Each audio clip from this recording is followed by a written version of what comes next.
They're controlled by fear. This is a killer. We all know this. And there are basically 3 ways to process fear, to manage fear. Let me tell you what they are. Number 1 is to pretend that fear does not exist. This leads to a place I call, I'm going to write it right here. Flip the chart. Wish I was taller. Okay, the biggest, baddest, I'm 5'7", 148 on a good day, okay? So here we go, ready? First way, okay, when you manage fear, right, is you ignore it. You pretend it doesn't exist. And here's where you end up. In a place called poverty and misery. If you try to convince, I'm not scared of anything. I'm not taking action. I'm not starting my own company. I'm not going out there and trying to strike it rich. It's not because of fear. And then what do? So you tell the story. You get it? That's not what you'd say to anybody. What you would say is, money doesn't matter. It's too difficult. I don't come from a rich family. A guy like me is not cut out for that sort of stuff. Oh, it's not important anyway. Those people, rich people, are all idiots. All the stuff that we hear. That's a result of not admitting to yourself that you have a bit of fear. You ignore it and you let it control you. That is the most disempowering state for wealth and success. The most. Second is overwhelm. Third is uncertainty. And along with that, confidence.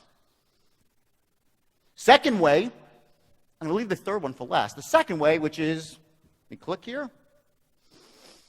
You act in spite of fear. That's what I'm a master of doing, by the way. I was always scared. Scared to fail. Scared what people would think if they knew how I didn't know all the answers back when I was younger. I was scared, but I acted anyway. I never let fear stop me. How many people act that way in their lives? Raise your hand and say, "Oh, if you do." Anybody have that strategy? It's the achievers special, I call it. That's what achievers do. They're scared, but they act anyway. Okay? Here's what happens when you have that strategy. You end up in a place called wealthy misery or wealthy anxiety. Anyone here know what I'm talking about? Raise your hand if you know what I'm talking about. Anybody? Come on, come clean. Anybody? I got a couple of hands. A lot more. Okay, come on. That's the truth. If you're sitting there acting in spite of fear, okay, and not processing it correctly, you're going to be nervous a lot of the time. Always concerned, what happens if I fail? What happens if I don't hit my goal? The whole 9 yards. It's better than the first, but it's not the best way. The third way is embracing it and letting it motivate you. And I'll get to that later. But for right now, give yourself a score about how you manage fear. Do you have the achiever's mentality, where you process fear, but you act, but you're scared all the time or nervous? A lot of people like that. Give yourself a score. This is what poor people always do. They try to come up with something spectacular, something new and novel. Okay? That's the biggest trap ever. The opposite is true. You need a proven system. That's why I developed the straight line system out of desperation, because I had 100 companies that were suffering. I needed a way that was basically really, really simple for anybody to run a company, anyone to get wealthy personally. Great quote, Warren Buffett, one of my mentors. Seen him 3 times, and I read all his books. Brilliant. Ever know Warren Buffett? Yes or yes? Yes? Okay. He said, when I buy a business, I want to make sure the systems are so good that even an idiot can run it. Because sooner or later, one will. Okay? So, when you go out there and try to earn money in the past or right now, are you using a proven system, or are you trying to reinvent the wheel? If you're trying to reinvent the wheel, give yourself a big fat 10. If you're using a system, simple, proven, effective, give yourself a 1. This is going to be like golf. The lower, the better. It's a golf score. They're lousy at business. Manchester Farms Meat and Seafood. That was my first business. I started when I was 21 years old. In fact, I started my first business really when I was 9 in a paper route, knocking on doors, expanding my paper route. I made good money when I was 9. When I was 12, I started shoveling driveways after snowstorms, making $20 a pop. Doing pretty good after snowstorms. In Kuala Lumpur, you'd go out of business real quick. Not a lot of snow around here. When I was 16 and a half, I hit it big for the first time. And I was going down to, this would do really well in Kuala Lumpur. I would go to the local beach when it was hot during the summer, and there was a long walk to the concession stand, and I'd go with an Italian, a cooler with Italian ices, chipwiches, and fudgicles. And I started making big money, $600 per day when I was 16 years old. I was making $20,000 to $30,000 every summer in 2.5 months, and I used that money to put myself through college. My parents didn't have money. I put myself through school working on the beach.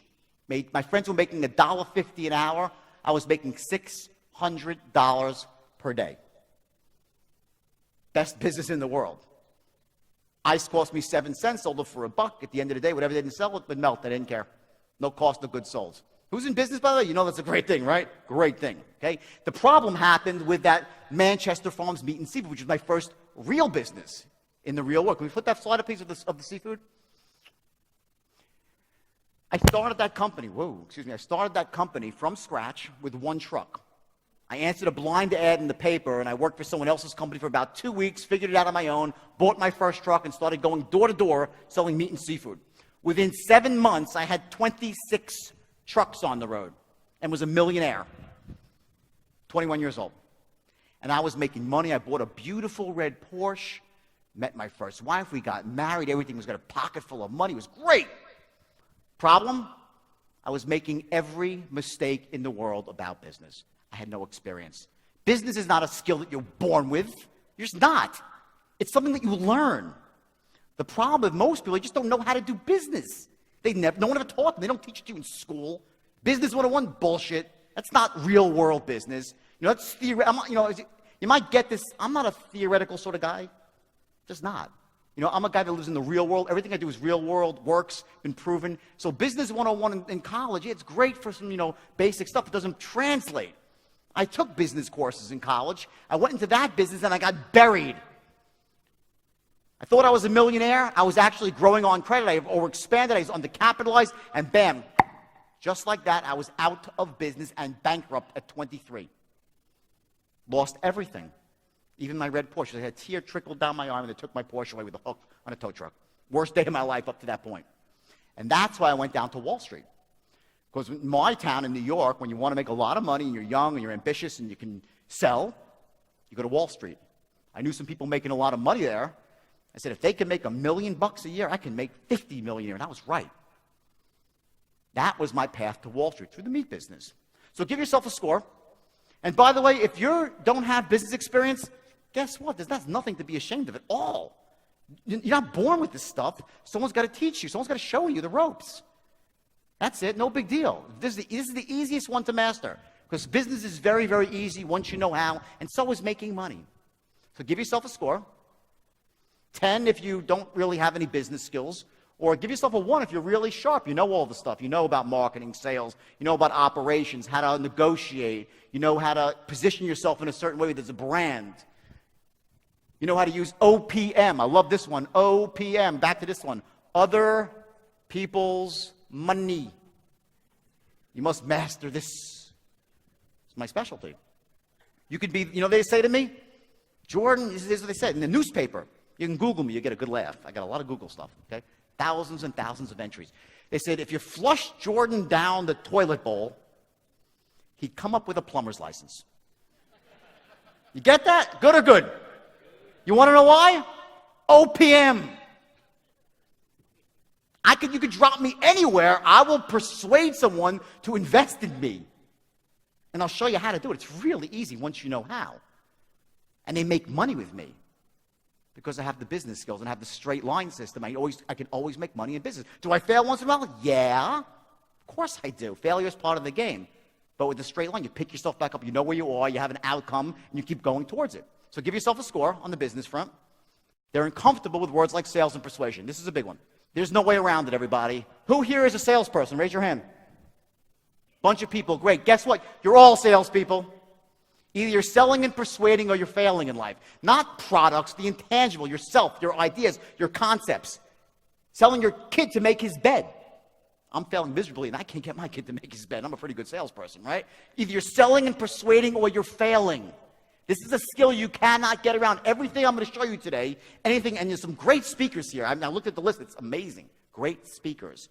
But this is an art. This mastery, or at least effectiveness, getting to be an effective persuader, is the most crucial skill that any human being can have. And here's my man, my mentor, Warren Buffett, right? Not the sort of guy that you would think is a master salesman. That's not what his life is about. Guess what? It's the single most important skill Warren Buffett has. And he said it publicly on numerous occasions. But the point is still the same. You have to learn not to be a master salesperson. That's not what it's about, or a hardcore salesperson. You have to become an effective persuader so you can share your ideas, your concepts, your visions with other people. And they'll follow you because you can show the value that you have as a human being. You could have all the value in the world as a person. You could be the smartest person. You could have the cure for cancer. You could have the next great computer chip, anything in the world. If you don't have the power to persuade, to make your thoughts known, to influence others, you can't do anything about it. You're failing in life.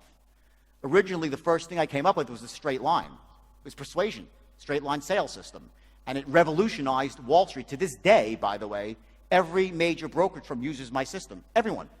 It's the most effective way to close any human being who is closable. And I'll show it to you very, very briefly. It takes a little bit longer than 10 minutes.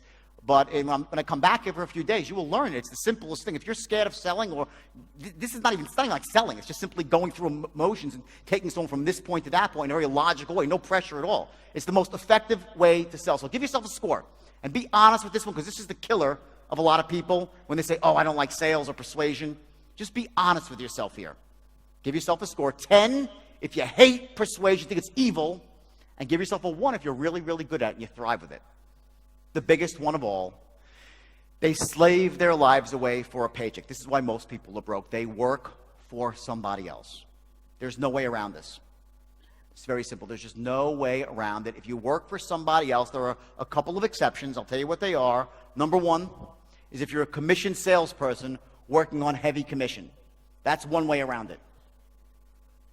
Second way is if you work in a certain industry like banking, investment banking, where you can leverage off of a huge company's assets, like a Goldman Sachs or a Citibank or one of the Kuala Lumpur Bank, whatever it might be locally here. There's very few exceptions.